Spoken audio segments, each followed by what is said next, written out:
Well, there'll be a lot. No, I think they've already mentioned this. No, that their position is that pre-office conduct, meaning acts and omissions committed before the respondent became a vice president, no, should not be admitted in evidence. So, and we have our position on this. Of course, no, we do not agree to that position. No, since for us, no, pre-office conduct by themselves actually constitute impeachable offenses. No? And I hope you could understand why I can't go to the merits of that. But second, no, even if we will consider for a second that they're not impeachable offenses, but they remain to be relevant. No?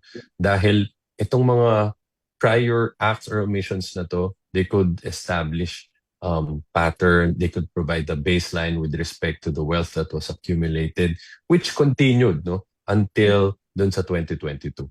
Mhm. Thank you, Attorney. Thank you po, Boss Rai. You're welcome. Salamat, Annalie. Next is Red Mendoza from Manila Times.